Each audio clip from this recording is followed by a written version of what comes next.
The views and opinions expressed in the following program are those of the hosts and guests, and not necessarily those of the staff or management of Worldwide Digital Broadcasting Corporation. Knowledge is power, and this is powerful stuff.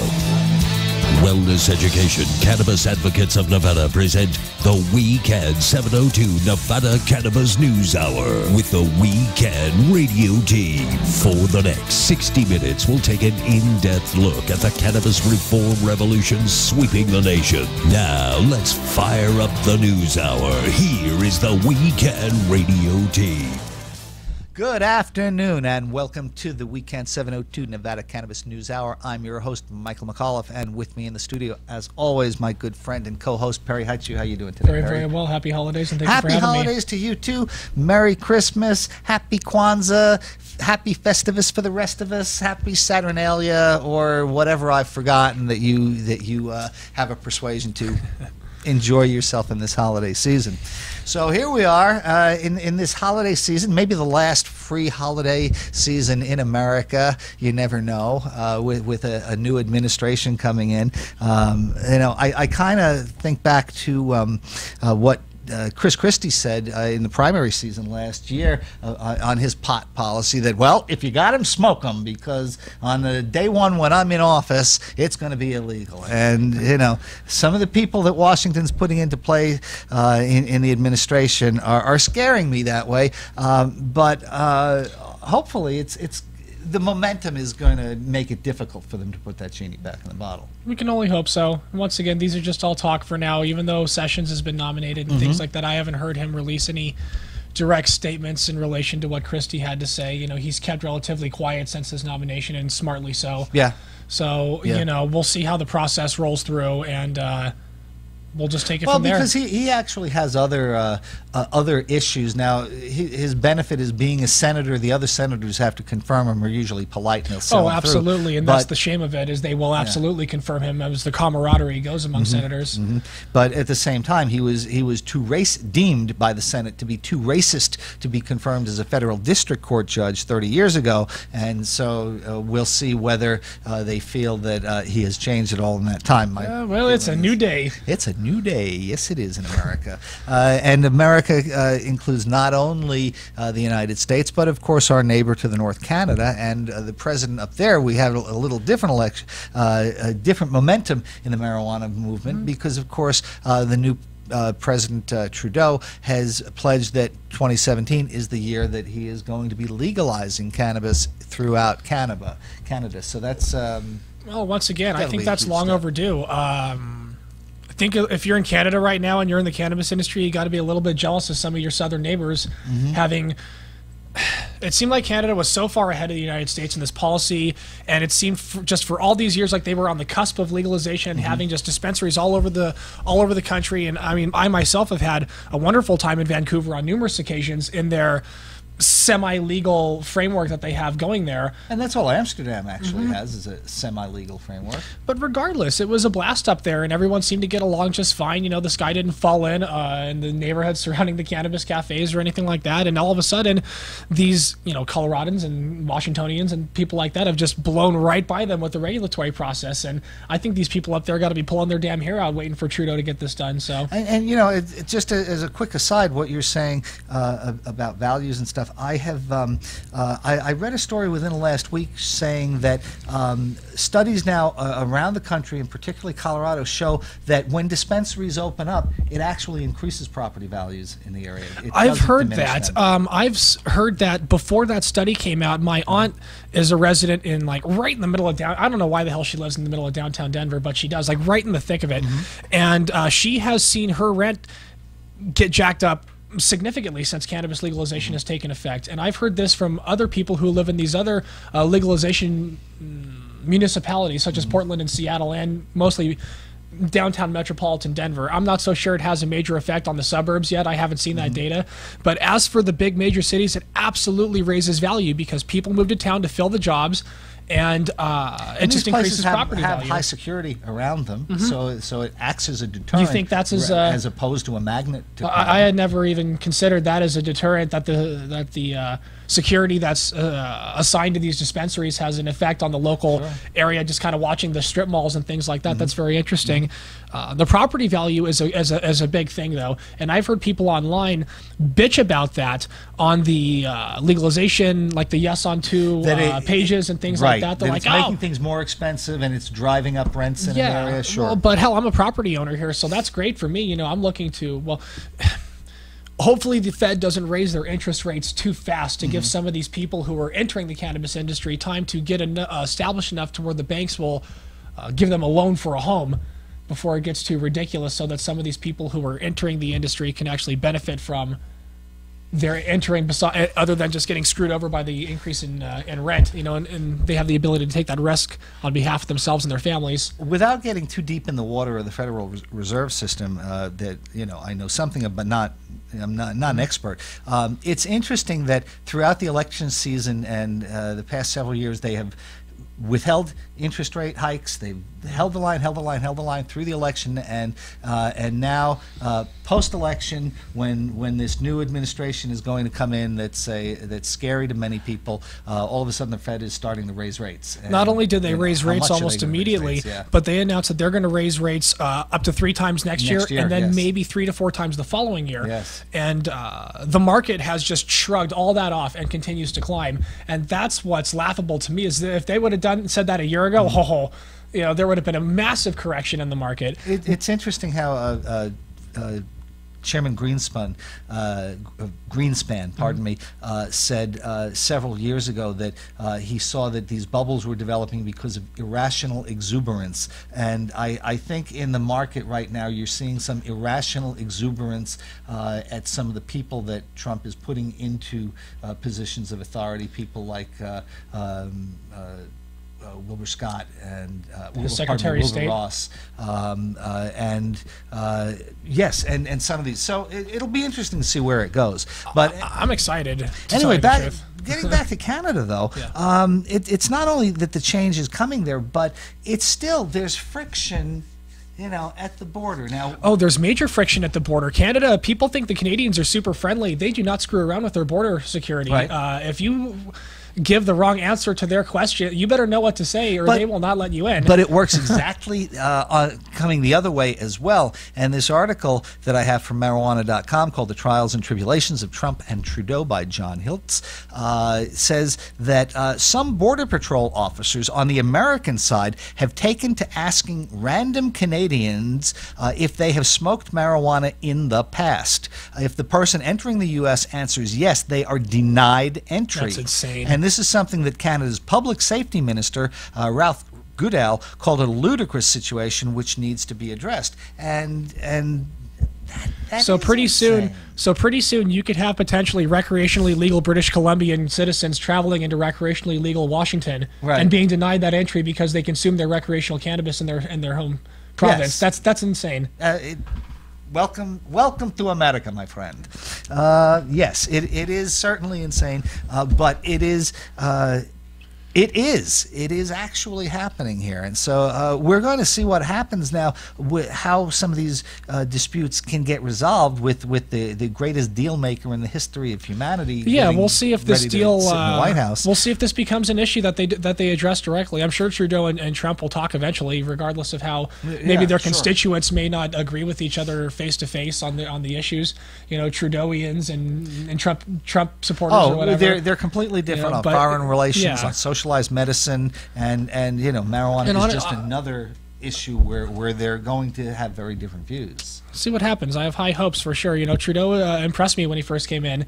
A physically fit dude, young, popular, etc. Yep. Pissed me off with what he said about Castro, but I'll let that slide for now. Castro's move on. Dead.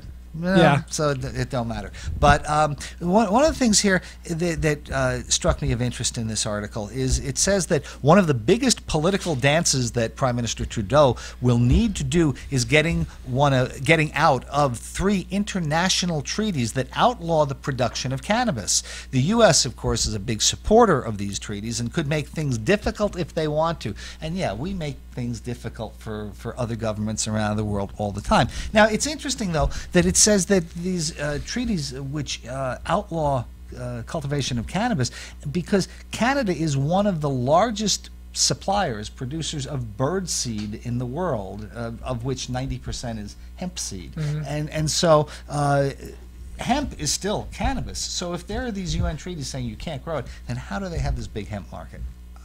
I don't know. I find little things like that, and I dig them, and I'll get back to you with an answer once I have them.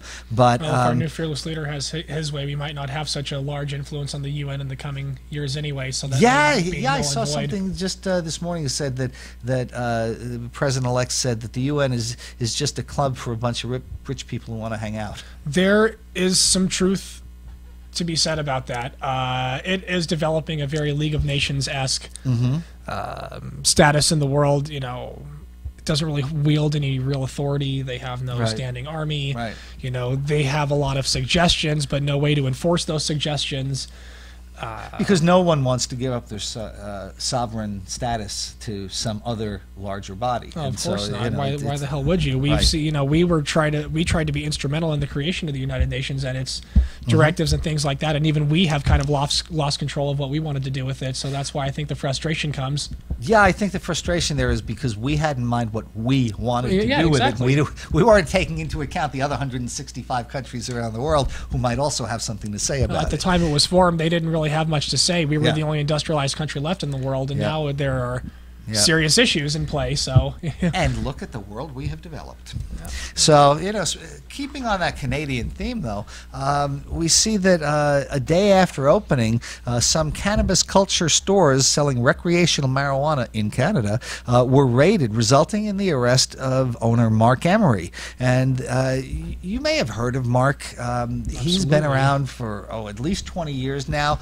He's a self-proclaimed Prince of Pot, and for many years he ran a seed providing business where he would deliver seeds to people essentially around the world. He did not care where you were, because he knew that where he was in Canada, what he was doing was legal. Absolutely, he was in compliance with the Canadian government and all statutes there. But by sending some of these seeds to the United States, where it's not legal, he actually got the DEA so pissed off that that they leaned on Department of Justice, who then leaned on state, who leaned on the Canadian government. And the Canadian government actually surrendered one of its own sovereign citizens to criminal adjudication in the United States for a crime in the United States that's completely legal in Canada. And he wound up getting sentenced to 5 years in federal prison for his role in owning this company, doing something completely legal in the country of his origin, and where having never actually stepped foot to do said business in the United States. Exactly, and yet Canada got pressured into this, and now he's out. And some people, they have an experience like that, they go quietly away into the night. Not Marc. He's one of these guys. He's going to keep fighting, and so well, you know. To be fair, a day after opening, the cannabis culture store selling recreational cannabis was raided. Right. Is recreational day after opening. Is recreational cannabis legal in the municipality that he was not yet. trying to operate in? Okay. Not yet. He's pushing.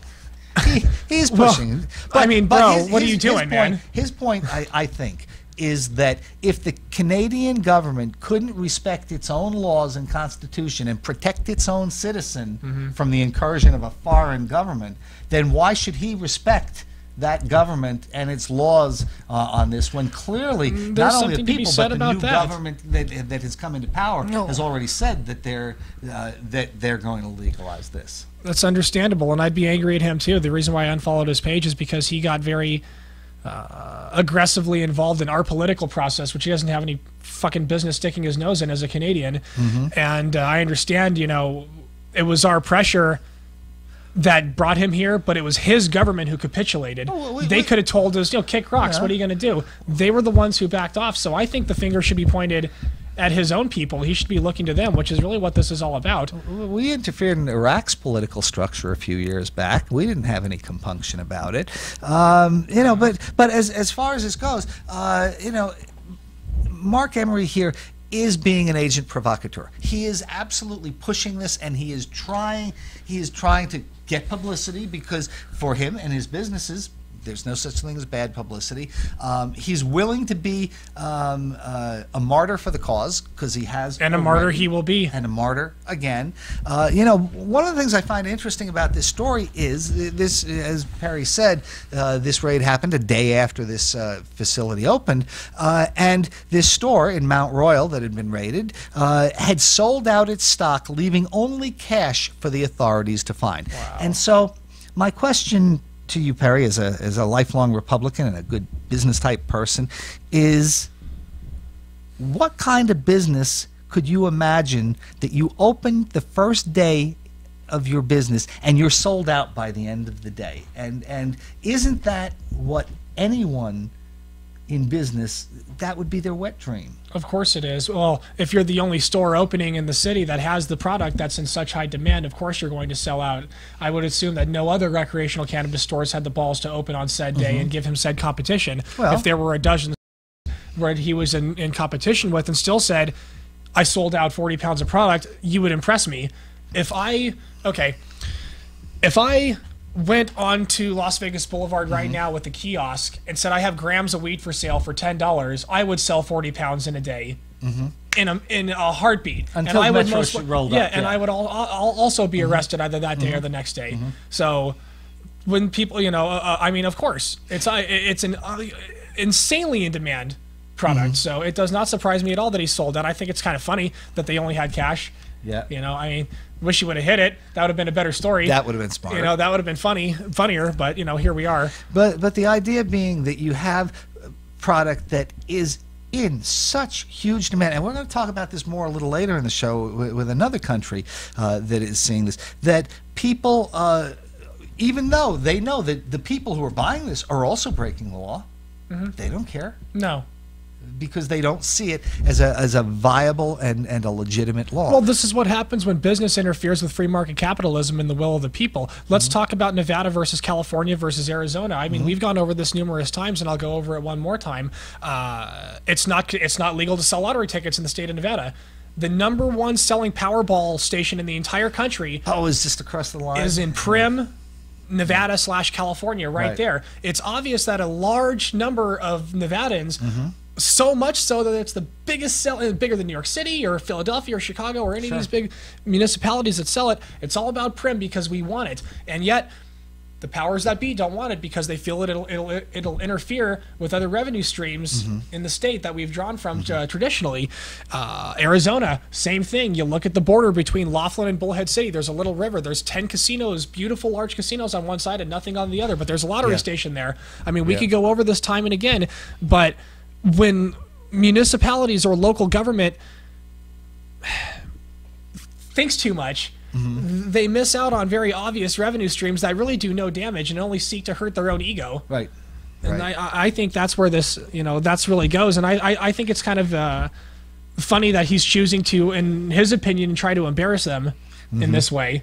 To hell with his own safety. Yeah, but yes, he is trying to push the point, and we'll see what happens. The last time he pushed it to this degree, he gave up 5 years in a United States federal prison. I don't think it's going to be quite that bad this time, but we'll keep you appraised of this. But I do think he is one of the heroes of the movement as opposed to one of the goats.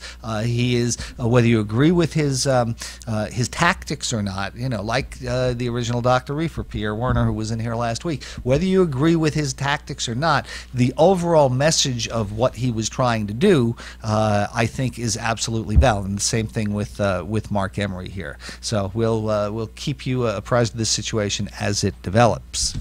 So as we come to the end of that story, we're going to take a quick break and be right back.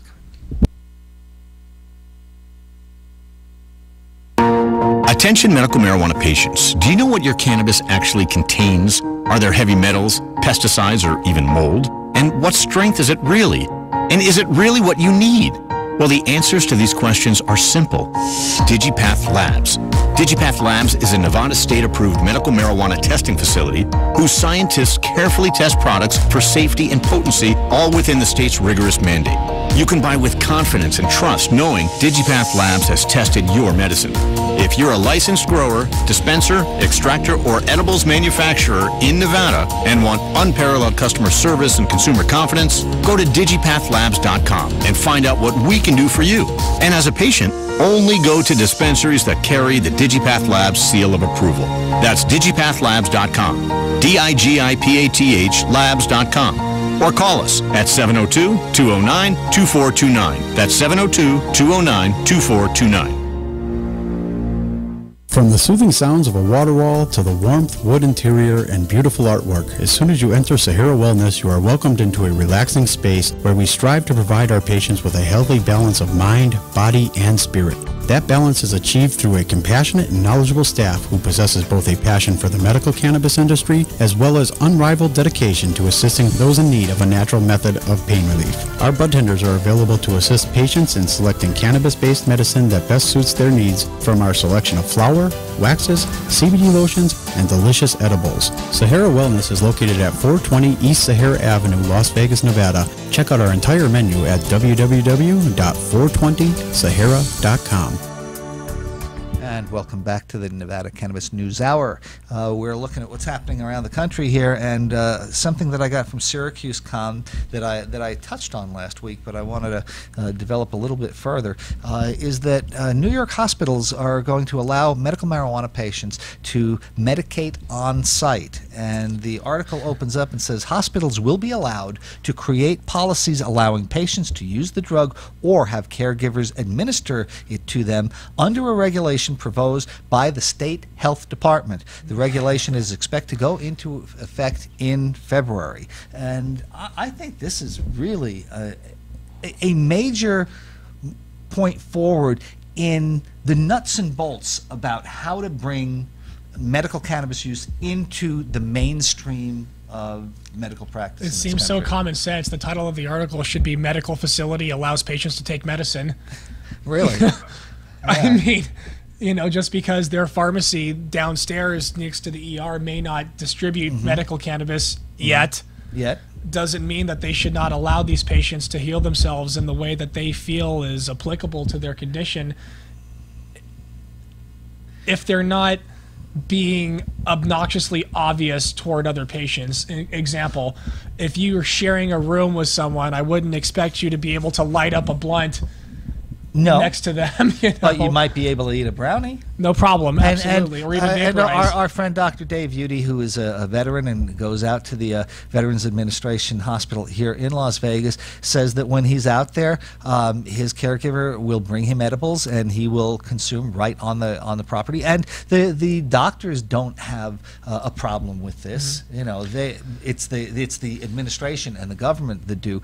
But when you're just eating a cookie, no one's going to challenge you. Well, who's responsible for this decision in the state of Nevada? If we wanted to go forward and give the hospitals the individual ability to make this decision on behalf of their patients, who would we go forward to? Who would we lobby? Well, the group that would ultimately make this decision would be the health division and the medical marijuana program. However, given what I've seen from them over the past half dozen years or so, they are not going to make a single move without authorization from the legislature. So ideally, as we have new legislation going to be considered in this next session, we can insert a line item or two in the bill draft itself, essentially giving hospitals the ability to craft their own policies and essentially holding them harmless. Just the same way when you get a medical marijuana license application from the state, one of the documents you have to send back to them is a liability waiver saying that you will not hold the state of Nevada responsible for any stupid shit you do while you're medicated. Essentially, that's the plain talk, not the legalese. Similar waiver for the Division of Health and hope that they take the bait. Exactly that, and so as long as the hospital is not going to be held liable for allowing patients to do this, the state should, as you say, allow medical facilities to allow their patients to take medicine. You know. Wow, what a concept. Novel concept, really, no doubt. And I hate to say, well, if one state can do it, we can. But now that the precedent has been set, I would think that it would be a little bit easier to maybe, if we were having trouble, we could reach out to one of these people from New York and say, hey, How did you do it? How did this regulation come down, and would you be willing to help us with this? And you certainly see that happens all the time, especially in this area, when Tick Segerblom freely admits, oh, we modeled a lot of the law after Oregon and after Arizona and after Colorado. Well, no, the idea being that we were taking the best pieces of these other laws from these other states, so there's no reason we shouldn't be able to do it with something like this as well. It absolutely makes sense to me. One thing towards the end of the article that I saw was a paragraph that says licensees would also be able to produce and sell more than 5 brands of product, the current limit in place, which is seriously restricting supply as well as variety of product currently available to patients. So in New York, you don't have smokable cannabis. It's all oil, it's all extracts that you can get. But apparently, under the current regime, all you have are 5 brands, 5 strains. And that's it. I mean, you can go into dispensaries here in Nevada or in California, Colorado, and have dozens and dozens of strains. I wonder how they came to that idea. Like, who were the lucky 5? What are the lucky 5 strains that got picked? And is that per cultivator, or is that on a statewide that's level? on a per cultivator, but there are only half a dozen cultivators in New York. Okay, so there's a maximum of 30 strains in floating New York around. City. Yeah. So yes, and that's absolutely crazy. I saw 30 strains in a shop just the other day. One shop here, but I mean, it just goes to show how difficult it is for these legislators to wrap their mind around this issue. It seems to be so alien and thorny to them that they come around with the most obtuse, insane, and just plain crazy ideas. Yeah, I wonder what the thought process was when someone's sitting in committee and going, you know what, let's limit it to 5 different strains, and how that got through and approved and all that. I don't know. We'll get to it. Crazy. That's like telling the Gallo brothers, all right, we're fine, here's your license to produce wine, but you can only grow 5 varieties. It's just crazy. Anyway, on a little lighter note for a change, we'll come here. I went to greenrushdaily.com as I was searching out things for the show, and it came up with an article called "The Hardest Weed Quiz You'll Ever Take." I don't know about that, but okay. But we have a few questions for you, and we'll see if you can play along out there and figure out the proper answer for these, and see how up you are in the stoner mystique. And the first relates to a friend of the show who we interviewed a few weeks ago, Tommy Chong. And the first question is, when was the movie Up in Smoke released? And would that be in 1978? 1975, 1970, or 1982? Well, were you even on the planet back then? No. So I guess you're not the best case scenario. I would be 3 years removed. Oh, okay. So I'm gonna throw it out there and say 75, but I don't even know. Hey, old man. 78. 78. Yeah. 78? You looked at the cheat sheet. Yeah, I know. And indeed, it was 1978. I remember it was after high school when this crazy film came out, and started a whole series of films by Cheech and Chong at that time. Was that really the first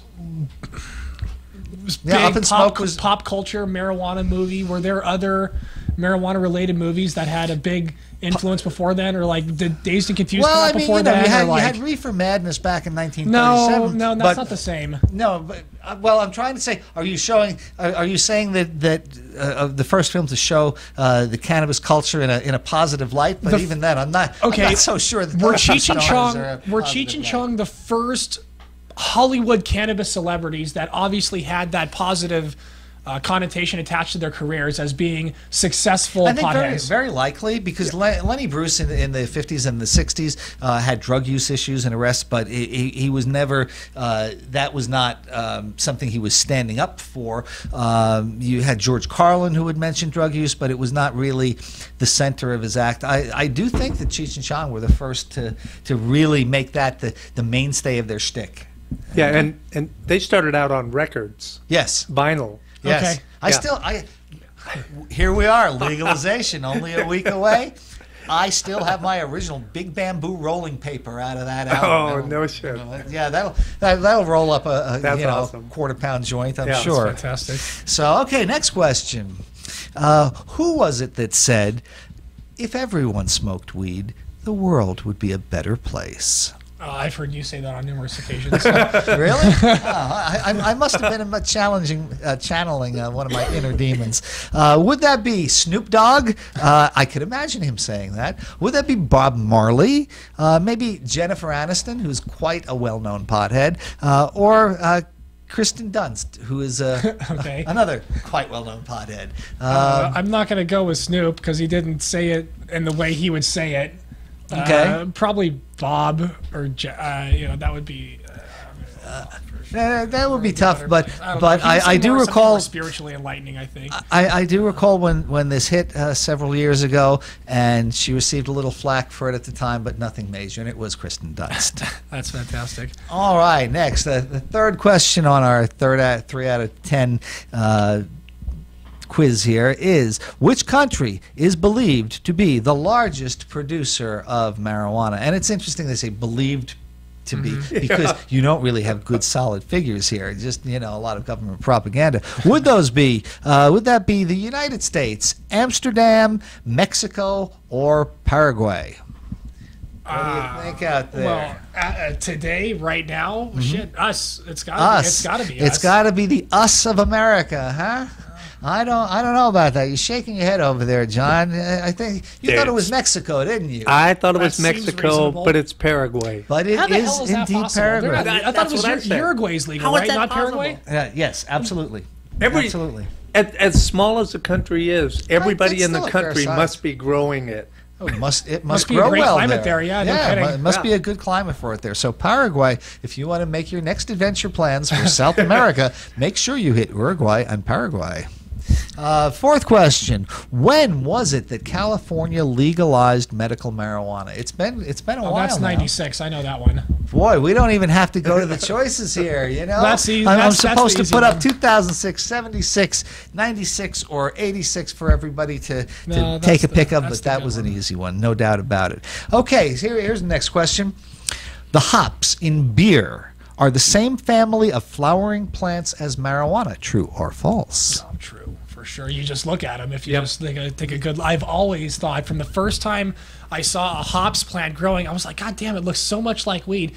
And the first thing that came to my mind was, I wonder if you could flavor beer with cannabis in the same way that you could with hops. You know what I mean? Like there's a Tangy strain from Evergreen Organics I really like, and I thought they have a really strong terpene profile, and I'm like, oh, maybe you could put that and make like a citrus IPA with it or something like that, but then it wouldn't be pale ale because has hops. But I don't know, it's just these weird ideas that go through my head, And it's something that you are going to see developed and commercially marketed in the next 5 to 10 years. Well, okay, maybe a little longer now. We'll see. But you will see that happen as soon as it's in the mainstream. 4 years it's to be that. all over the place. What? Yeah. Add 4 years. Yeah.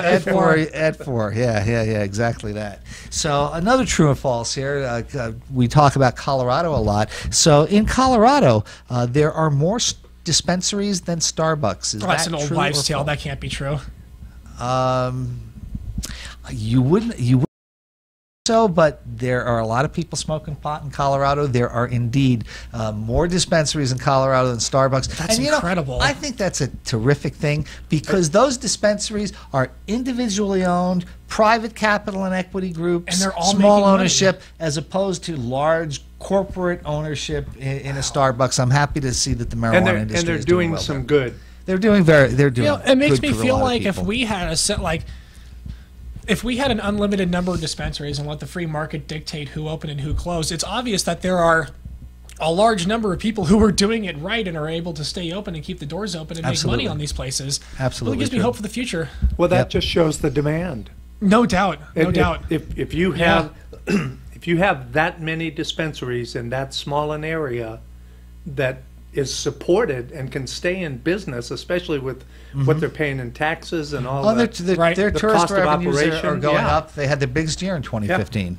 So, okay, next we have, where did the first recorded use of marijuana take place? Was that in Amsterdam, Egypt, Mexico, China, or John's basement? I don't Wait, know. wait, wait. You said first recorded use. First recorded. Oh, okay. Well, you've got all this recording No, my first equipment use around. wasn't I think you recorded, record everything yeah. that happens over there. So anyway, that's an interesting one. Amsterdam, of course, being a city, not being a country, takes itself right out of the running for that. And there was certainly cannabis use recorded in Egypt way back, Mexico as well. But taking the cake here is China, whose cannabis use goes back thousands of years that has been recorded, and so China would be the correct answer in that case. Okay, so man, you were mentioning Bob Marley earlier. What wasn't Bob Marley buried with? Would that be a Bible, or would that be marijuana, his guitar, or a pipe? What do you think? I got this one wrong, actually, myself. Well, the reason why I would go with a pipe is because I've never seen a picture of him smoking one. It's always a joint. Oh, okay. He's always pictured with a big spliff. And I've heard that he was a fairly religious guy, so that doesn't surprise me either. I would have thought he was a Rastafarian, though. So I wouldn't have think. I thought wouldn't he have was thought half that he would white, have though, been, and I thought the white side of his family was all, like, Christian and stuff like that. I'm not exactly sure about that. So he's Christian on Christmas and Rastafarian on Hanukkah. yeah, Why not? You know, on Haile Selassie Day. I don't know, but in fact, he was buried with a Bible. He certainly was buried with pot, his guitar, and Sure. he was not buried with a pipe. Because yeah, you're right. He was a joint smoker for all those years. So okay, question number 9 coming. Where did the first arrest for marijuana possession in the United States take place? And our choices here are New York, Chicago, Los Angeles, or Denver. Now, being a native of New York City, I was sure hoping that we were going to have This one that blew me dubious away. honor Well, here. it would have been New York or Chicago, the oldest of the two cities. I'll be there for sure. Even so, but that arrest wouldn't have taken place until 1937 when marijuana was federally Legalized, right. outlawed. And so, as it turns out, it was not New York, and it was not the second city of Chicago. It was further west than that, and the city of Denver, which is one of the epicenters of the legalization movement, is the city where the first possession arrest took place. And that's why they call it the Mile High City. The Mile High City. Is that why they... I was Yeah. wondering why they called it that. I thought it had something to do with a Mile High Club or something like that. I don't know. Anyway, so where, we wonder, is cannabis totally 100% legal? Might that be Belgium over in Europe? Might that be North Korea in Asia? Australia? Or Venezuela? What do you think? Where do you think would be a bastion of freedom for pot smokers around the world, John? Look, I've heard I this would before. actually have guessed Venezuela. Venezuela. That would have Right. been my first guess. Mine too, First, yeah. but like I know that it's North Korea. It is North and Korea, I yes. have heard rumors of this, but I didn't know it was actually true because all of the news that we get told about North Korea is very filtered. Filtered, yes. So Yeah. it's hard for me to believe that, but you know, the more I hear about it, the more it turns out that it But might it's, be some credence to that. well, as we're going to find out in just a couple of minutes, North Korea does have quite a thriving marijuana industry. So that's it. 10 quick questions. The hardest weed quiz I ever took? No, I don't think so. I got 7 out of 10. Not so great, but not the hardest by any means. It's a passing grade in Nevada. Yep. So we're gonna come here to the story I just mentioned about North Korea, and Greenwash Daily also is totalitarian North Korea a cannabis paradise? Well, I don't think North Korea and paradise can go together in the same sentence in any construct. So I think we're going to have to say no to that. But according to a report from The Sun, which is based in London, a pound of cannabis can be bought in North Korea for the dirt cheap price of just $3. That's it, $3 a pound, go smoke your heart out and have fun in North Korea. Boy, you are going to need it up there because you're not going to have anything else to keep you warm, that's for sure.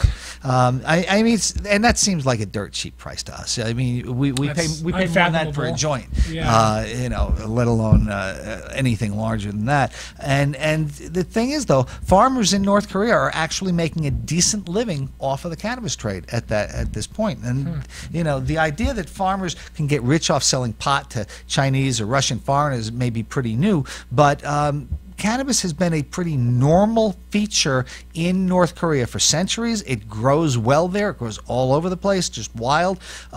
Because North Koreans view cannabis as totally ordinary, they do not classify it as an illicit narcotic like the U.S. and much of the rest of the world. And since North Koreans live in utter isolation from the rest of the world, they don't really know we've made it all illegal. So they think that the weed grown by the side of the road and however they use it is working for them. And these farmers now have realized that that although they started growing it in the 1980s because they had one of many shortages and embargoes, and the dictator at the time said that they should grow cannabis and use the oil from the hemp seeds to power their stoves and as a cooking oil. And so they did. And so they've been using it for that for 40 years. They've been using it as livestock feed. And now they're realizing, though, that there's money to be made selling it to these tourists who come over the border from Russia and from China. And you were saying, how much can you carry in an airline bag? I don't think you'd want to be trying to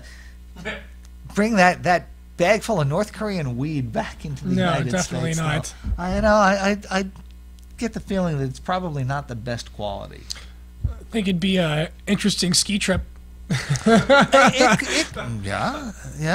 That's true. It could be. What's interesting though is in this paragraph that I read, and then you know, there's another one here saying that that it's just totally normal. According to stories from people who've defected from North Korea, the plant is so prevalent that most people think it's totally normal. Cannabis grows outdoors in an ideal climate, can be found pretty much everywhere. Now, what gets to me, though, is these people coming across from North Carolina, yeah, well, they're going backwards in their own way. But these people coming across from North Korea say, you know, they feel that the cannabis plant and usage is so totally normal. And they say this a couple of different points in the story. And we kind of lose track of that in this whole discussion, in this whole debate that we have for decades now, that it's just a friggin' plant. It is normal. It will, you give it sunlight, you give it water, you give it some dirt, it will grow. And, you know, they have made it a complete part of their economy, and it seems to be working for them. It's very interesting. I'd love to kind of follow up on this in a few months and see if there's any more news we can get out of North Korea. We'll get you a remote mic and you can do some on-site reporting for us. If you're paying, fucking shit, yeah. As long as I don't take a Bible, I think I'll be okay. I'm agnostic, so I think they'll accept me over there. There you go. Well, talking about taking things, we're going to have to take a break real quick, and we'll be right back.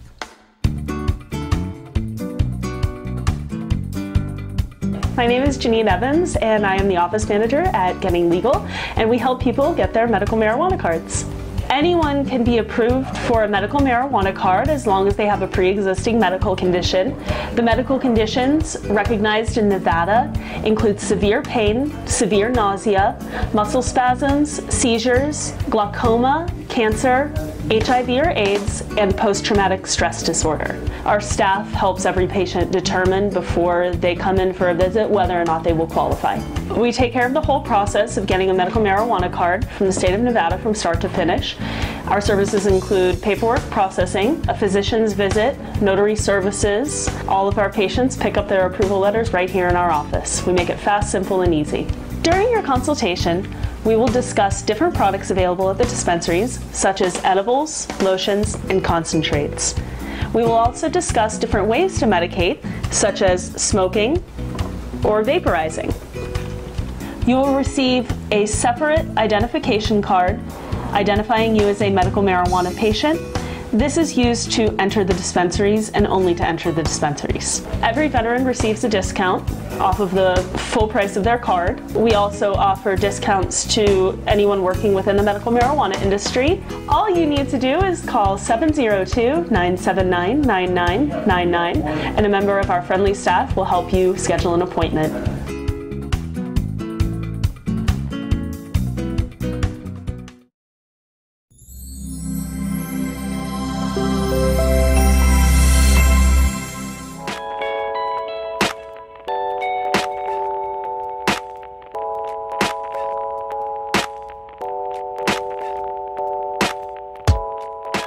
My name is Armin Imanijian. I work with Essence Cannabis Dispensaries. We have 3 dispensaries and they're all located in Las Vegas. We have the only dispensary on the Las Vegas Strip, which is located at 2307 Las Vegas Boulevard South on the corner of Sahara and Las Vegas Boulevard. I've been with Essence since Q1 of 2014. I'm the founder and one of the owners of the company. I've been involved in the marijuana industry just over 2 years. And my background is actually in gaming. I was Vice President of Casino Marketing and Vice President of Casino Operations at the Tropicana Hotel and Casino for 6 years on the Las Vegas Strip. The Strip dispensary is open from 10 a.m. to midnight 7 days a week. There's ample amount of parking just behind the dispensary. The way I classify Essence is not to be defined by a certain special or a certain promotion. We have specials on 4th of July, 7/10, 4/20, Labor Day, and they're very strong and very aggressive specials. We're really excited to put them out for patients. But that's not what defines us, and that's not what we want patients to come in for. We want patients to come in because we have the widest selection of the highest quality cannabis on the market at the fairest price with an unmatched experience. It's really important to us that we create an emotional connection with the patient, and that's what keeps them coming back. And welcome back to the show. You know, in the last segment, as we were talking about North Korea, one thing that I just occurred to me through the commercial is that they're selling all this pot to Russians and to Chinese, because that is most of the people who come into North Korea, right? Now, if you've read anything about this in the last 2-3 decades, you know that China has these big sports stadiums, and they will parade dozens of drug dealers or drug users out into the central area, and they will shoot them in the head, and they will have mass executions, public executions of these people. And despite the fact that this oppressive communist regime in China is massacring its own people over pot, you still have people crossing the border into North Korea and buying pot and bringing it back into China.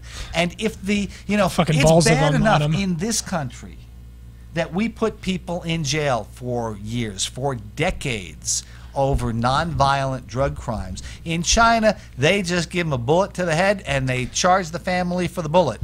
Is that why we have a higher prison rate than them, because they just kill everyone? I'll tell you what, we have a higher prison rate than them.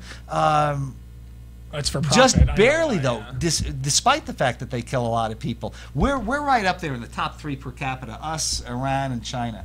And so,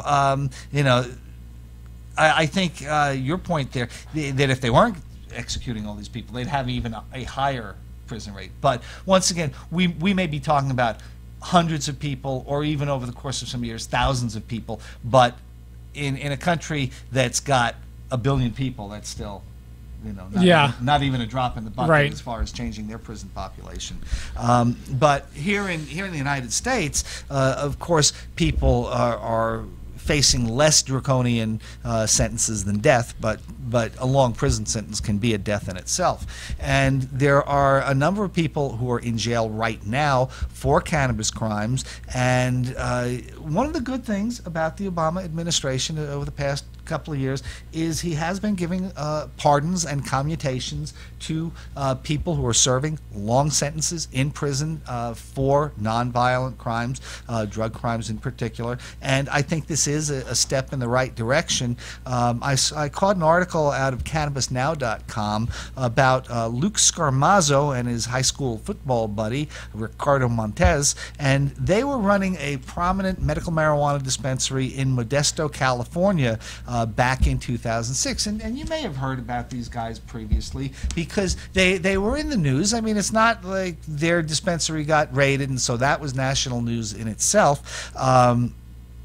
Because there were a lot of places getting raided at the time, right. You know, and of course, with George W. Bush being the president of the United States, his Justice Department had no compunction against raiding grows, big, small, or anything in between, and they would raid grows as small as 6 plants. And so the idea that people running a dispensary got arrested is no big deal on itself.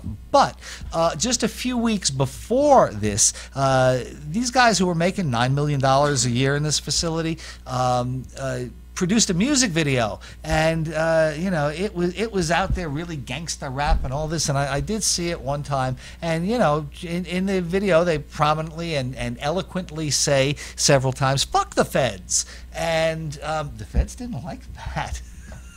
Not at all. Careful what you wish for. Careful what you wish for there. Yeah, don't beard the dragon. So just a few weeks later, the feds went in and raided them. And, you know, at the time, you know, he was making this video to show him taunting the local Modesto politicians, bragging about selling and smoking copious amounts of weed. And, you know, and that's fine on a local level. But when he says, "Fuck the feds," that's just seen as daring them to do something, and that's what they did. I really don't know what to tell you, kid. You know, no. They went in. They were charged in federal court, where of course state medical marijuana laws do not act as a defense. And they had 6 other people working with them who pled guilty to lesser crimes and served sentences ranging from 3 years to probation. They turned down an offer to serve 10-year prison sentences, and they went to trial instead. Now I gotta say, if it were me, I'd think a 10-year sentence. I probably wouldn't want to say yes to that, and I'd go for trial too, for sure. Find people, you know, get them to find me not guilty. But they were gambling with the fact that if they lost, they would get a 20-year prison sentence, and indeed, that's what happened. The feds were able to preclude the medical marijuana defense, and they got convicted, and they got shipped off to jail. Unbelievable. So, you know, following another recent pardoning of 231 people. These guys have now contacted the White House, and they're asking for a pardon, and they feel that they fit the requirements by being nonviolent drug crime.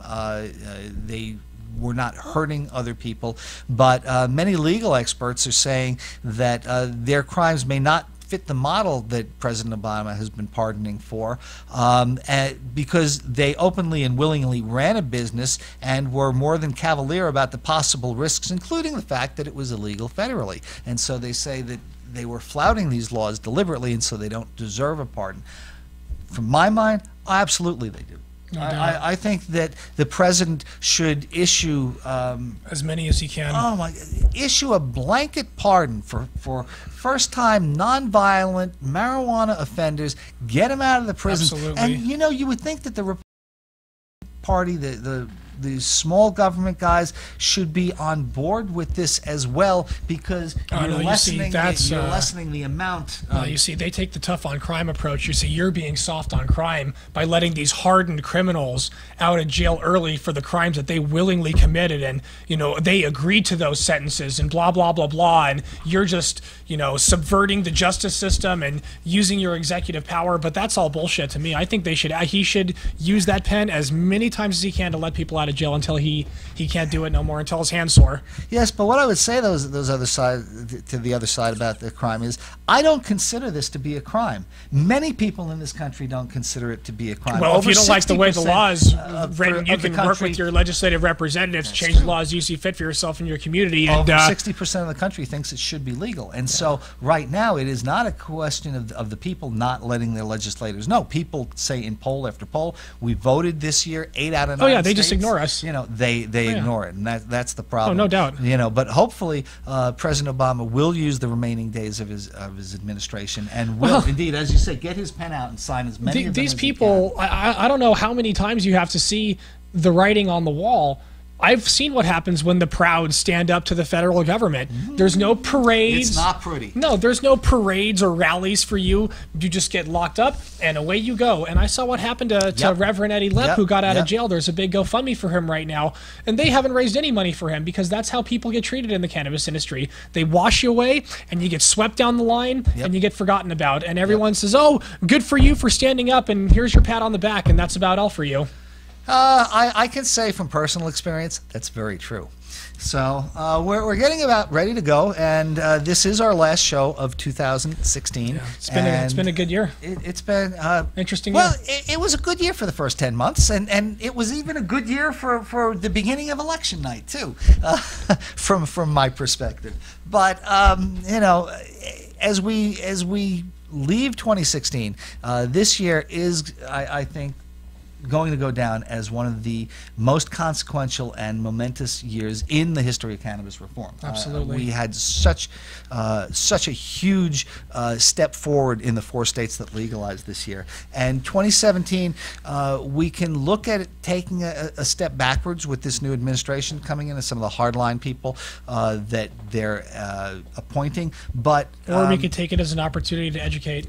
Absolutely. And that's it. And, you know, as of January 1st, before our next show, it is going to be legal for you guys out there to possess, to consume, to cultivate your own. And I would suggest strongly that everybody get out there and on January 1st, as soon as you can, go in there and, you know, put 6 seeds in 6 plant pots. Go out there and get some cuttings or get some clones from a friend. That is your legal right. Before the state has the chance to shut you down, we want to have so many people cultivating in the state of Nevada that the state says, you know, it doesn't matter whether you're in 25 miles in a dispensary or not. You should be equally protected under the law. Everybody should have the right to grow. And the best way to ensure that is to get out there and do it. And not only you, but give a plant to your mom. Give a plant to your girlfriend. Give a plant to your boss. Well, maybe not your boss. Maybe not your boss yet. Maybe not your boss just yet.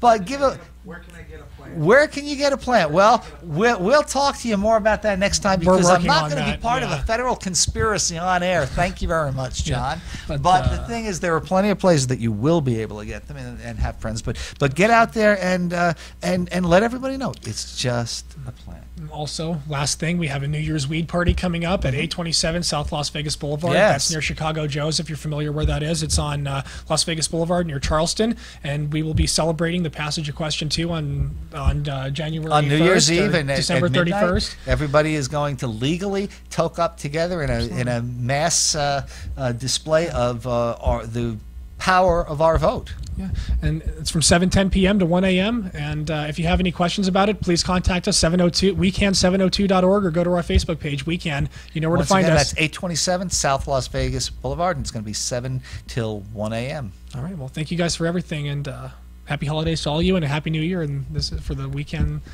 702 Nevada Cannabis News Hour. This is Perry Heichu signing off for the year. All the best.